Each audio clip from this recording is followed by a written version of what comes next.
Amigos, amigas, bienvenidos, bienvenidas a estas nuevas cucharadas de filosofía. En esta ocasión un programa especial a propósito de la época que estamos viviendo, la Navidad. Así es que les tenemos preparado un análisis filosófico, porque esa es la utilidad de la filosofía, acerca de una película clásica de Navidad, justamente se llama así, Cuentos de Navidad, tomado del libro de Charles Dickens, en donde el protagonista principal es Ebenezer Scrooge, un hombre de edad avanzada que toda su vida trabajó para acumular fortuna, lo logra, pero no es feliz. Para el efecto hemos invitado al director de Nueva Acrópolis Pastaza, Adrián Ramos, para que nos dé la explicación filosófica al respecto. Adrián, bienvenido. Sí, y ahí vamos a encontrar muchos elementos en la filosofía clásica que apuntan a lo mismo. La gran cantidad de objetos o de riquezas o de honores o de títulos obtenidos fuera de uno no generan necesariamente la felicidad. Quizás sí una satisfacción del momento, pero una felicidad profunda, una felicidad de alma, una felicidad desde el fondo del corazón, nace únicamente desde elementos internos, desde el desarrollo de una conciencia, de un ser dueño de uno mismo, de una generación de libertad. Y en ese sentido, en nuestro personaje que estamos haciendo referencia, Ebenezer Scrooge va cada vez más que ser libre y poder comprar lo que quiera con sus riquezas obtenidas, más bien va siendo esclavo de esa avaricia que le hace acumular y no disfrutar ni siquiera esos elementos externos a él, lo cual le va encerrando en un mundo subjetivo y únicamente de opinión, de lo que él le parece que deberían ser las cosas, las personas, la vida y el mundo. Muchas personas en la época actual hemos escuchado, ¿no?, hablar de libertad financiera. Y cuando hay personas, como en el caso de la película que hacemos referencia, que logran obtener una riqueza, sin embargo, no se puede decir que son libres, tampoco no son felices, como ya lo hemos dicho. Y sobre todo vemos que se aprisionan en el tener, en vez de que el dinero, la riqueza le sirva a la persona es la que termina sirviéndole a la riqueza y al dinero, desviviéndose incluso por una moneda de oro. Exacto. Y si fuese que la riqueza trae la felicidad consigo, entonces las personas que tienen mucho dinero, todas serían felices. Claro, uno desde la perspectiva de falta de esa riqueza, ¿no? Uno dice, ¿cómo no va a ser importante la riqueza? Claro. Y sí sería feliz porque puedo comprarme lo que me gusta. Claro. Pero no lo es todo. En esa ausencia de dinero, hoy en día podemos decir, no, pues cómo no nos va a hacer feliz. Pero veamos, en gente que sí lo tiene. Y sí ha comprado lo que quiere. Y sí ha comprado, claro. Sin embargo, no ha logrado la felicidad. Exacto. Gente que compra islas para su propiedad. Gente que compra redes sociales como un, qué sé yo, capricho personal. Hasta castillos, propiedades. Exactamente, los mejores vehículos.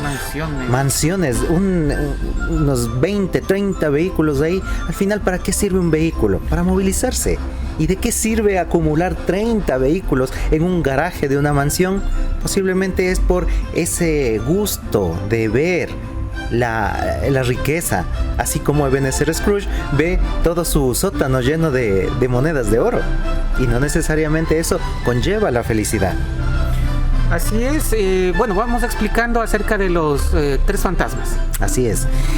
A medida que va avanzando la película, este personaje, Ebenezer Scrooge, lleno de avaricia por esas ganas de acumular dinero, va perdiendo, como decía Gustavo, la pareja, ¿no es cierto?, la esposa, va perdiendo amigos, le va quedando únicamente su empleado más cercano. Entonces, previo a la noche de Navidad, va a tener un encuentro con tres fantasmas que son un símbolo, ¿no? No es algo literal o histórico. Es el fantasma del pasado, el del presente y del futuro, que va a representar la capacidad de ser consciente el ser humano de esta dimensión. Porque muchas veces nos quedamos únicamente viviendo el presente, siendo subjetivos en un instante, en un momento, en una persona, y no, como decía al inicio, no vemos más objetivamente. Y eso va a estimular estos tres fantasmas que van a aparecer. El primero, el del pasado, va a hacerle recordar todos esos momentos vividos cuando joven, cuando él también tenía esas esperanzas, cuando él también tenía esas necesidades, cuando él se enamoró, cuando él conoció a otras personas. Por eso es que el primer fantasma se lo representa con la figura de un niño. Exactamente, es volver al pasado, ¿no? O más bien tal vez también volver a la esencia de uno. Esos momentos en los que en realidad estaba uno en contacto con lo más íntimo de sí mismo. Por eso se dice que los niños son seres llenos de inocencia y de pureza. Y en realidad el ser humano tiene esa posibilidad de volver a ser inocente, de volver a ser puro, pero por conquista propia. Ya no por inocencia nada más del nacimiento que lo tienen los niños, sino por decisión. Y por eso el símbolo del fantasma del pasado es el niño, que le va a hacer volver hacia sus vivencias pasadas. El hecho de ser genuino. Exactamente, el hecho de no tener máscaras, no tener posturas. Espontaneidad, justamente. Es vivir esa transparencia, ese corazón abierto, esa alma dispuesta. Esa transparencia, sí, sin máscaras. Exacto, esa mente no prejuiciada, que no duda de todo, sino que confía. Eso representa el fantasma del pasado, y eso le impele a Ebenezer Scrooge: mira, así fuiste tú también, ¿por qué te has olvidado de esto? Mira cómo tú también viviste estos elementos, ¿por qué te has olvidado de esto? Y eso le hace caer en una conciencia, se da cuenta Ebenezer Scrooge de que en verdad, en qué punto terminó eso, en qué punto se olvidó de esa parte, descuidó esa parte, o se llenó de otras máscaras, de otros motores, de otros destinos que él quiso vivirlos, pero no encontrando en ellos la felicidad. Y ya quedándose ahí, se estancó, como muchas veces nos pasa con pasiones o ideas restringidas, digamos así, de varios elementos que pueden aparecer, sociales, religiosos, políticos, económicos, etcétera, ¿no? Entonces, en ese sentido, verlo desde un punto de vista filosófico es muy interesante para poder rescatar lo más válido de ese aprendizaje que podemos hacer del pasado. El segundo fantasma, que es el fantasma del presente, se lo representa como una figura gigantesca de una barba profusa, y una característica que resalta es el hecho de que va portando una antorcha. Así es, porque el tamaño de este fantasma, por la fuerza que representa el presente, por la capacidad de llevar luz, y con ello la luz como un símbolo de decisión, como un símbolo de la mente, como un símbolo del razonamiento, del discernimiento, de la elección de lo que quiero hacer con mi vida. Y por eso el fuego siempre ha sido un símbolo de estos elementos en el mundo clásico, ¿no? Y en esta película, en el mismo sentido, se lo trae a colación estos dos aspectos: la fuerza del fantasma del presente y la antorcha que le permite ver. Justamente la luz permite ver en medio de la oscuridad. Cuando yo estoy obnubilado al ver las cosas únicamente de manera subjetiva, la luz me permite ver y analizar las cosas de manera más objetiva. Y es que al final del pasado no podemos cambiar las cosas, el pasado está hecho. El futuro es una incertidumbre, es el presente el único instante del tiempo en el que podemos cambiar las cosas, podemos hacer las cosas. El presente es el único que depende de nosotros, el pasado, el futuro ya no. El momento en el que podemos decidir. Exactamente. Y el presente no es más que una ilusión. Por ende, el momento en el que podemos cambiar nuestro destino. Exacto. Con una decisión, en el momento preciso. Exacto. Y por eso la frase popular que dice: no dejes para mañana lo que puedes hacer hoy, por el hecho de que el futuro es incierto, no se sabe. ¿Quién sabe que va a despertar mañana? ¿Quién sabe que el próximo año no morirá? No siendo tan drásticos ni crueles en ese sentido, pero ¿quién tiene la vida asegurada? Pues nadie. Y en ese sentido, incertidumbre del futuro.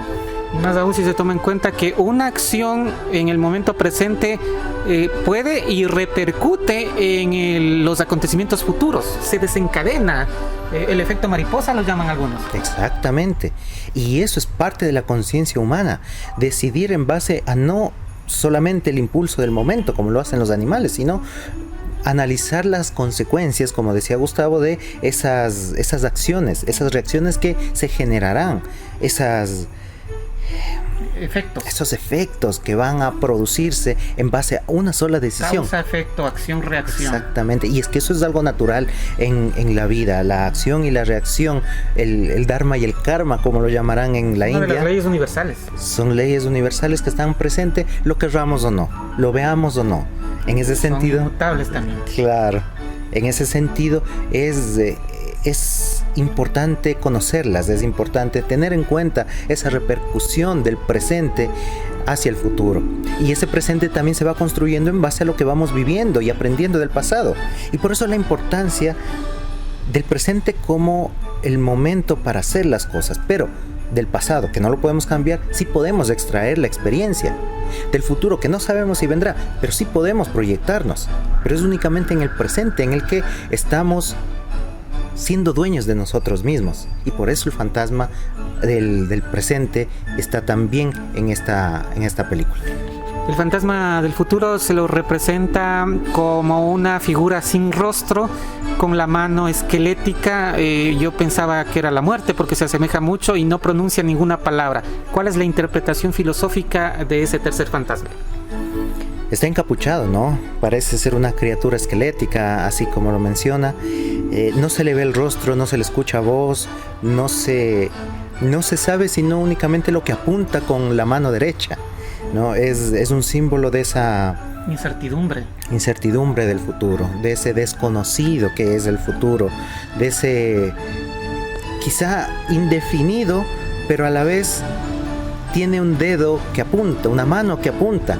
Entonces, ese futuro incierto pero inexorable que se acerca para convertirse en presente, es a través de él en el que nos podemos proyectar y plantearnos un sentido de vida, plantearnos un hacia dónde queremos llevar nuestra vida, plantearnos un sendero en el que paso a paso vayamos siendo lo que aspiramos a ser.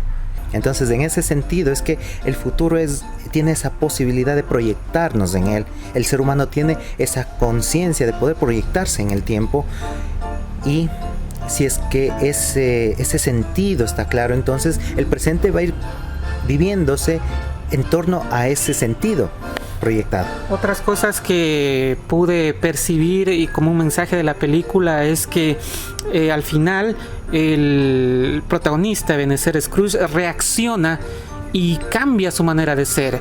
Como a veces hemos escuchado la frase, hace que se muere el hombre viejo y nace un hombre nuevo, diferente, y encuentra la felicidad no en recibir ni en las cosas materiales, sino por el contrario en dar a quien lo necesita, porque él luego se porta muy bien, colabora con su empleado, colabora con gente necesitada, y es ahí cuando encontró el reconocimiento sin que lo haya buscado, y también la felicidad, una vez más, a través de la virtud de la generosidad. Así es, y por eso en culturas clásicas o en ciertos personajes de la historia escuchamos esos elementos, ¿no? Es el 2 veces nacido o el renacimiento de épocas oscuras, ¿no? Todos esos son símbolos de lo que le pasa a Ebenezer Scrooge. Él también, ese también es un simbolismo, ya que hablamos de Navidad. Esto es el símbolo del resucitar. El resucitar no... simbólicamente, insisto, no es levantar el cuerpo nuevamente que ya había muerto, más bien no es regresar al vientre de la madre. Eso es un símbolo también. Pero ¿qué significa volver? Literalmente no. Es un simbolismo. Es un simbolismo que representa volver a ser dueño de uno mismo, volver a nacer de como cuando yo estaba totalmente inconsciente y viendo las cosas de manera subjetiva, y eso me generaba en conflictos.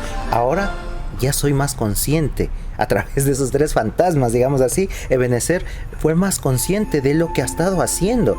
Fue consciente de todo lo que perdió por sus malas decisiones, pero ahora, al ser consciente, puede construir un futuro distinto. Ya el pasado no lo va a cambiar, pero el pasado le sirvió para ser consciente ahora en el presente, y de aquí en adelante, por eso en la película va a él a a cambiar completamente su actitud frente a todos, ¿no? Empieza a comprar regalos, empieza a agradecer lo que él nunca hacía, cosas así, ¿no?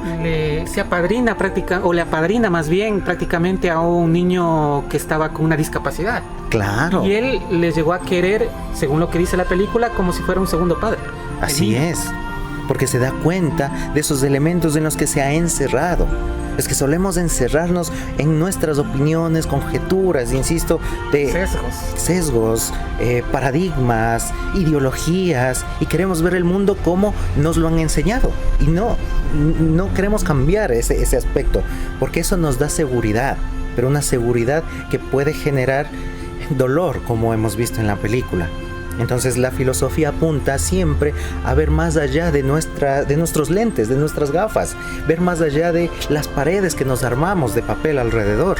La filosofía más allá también de esa realidad que nos crean y nos hacen llegar a través de nuestros sentidos por diferentes medios. Uh-huh. Nos crean por un lado, pero también nosotros nos dejamos creer, porque si bien qué sé yo, dicen hay el estímulo.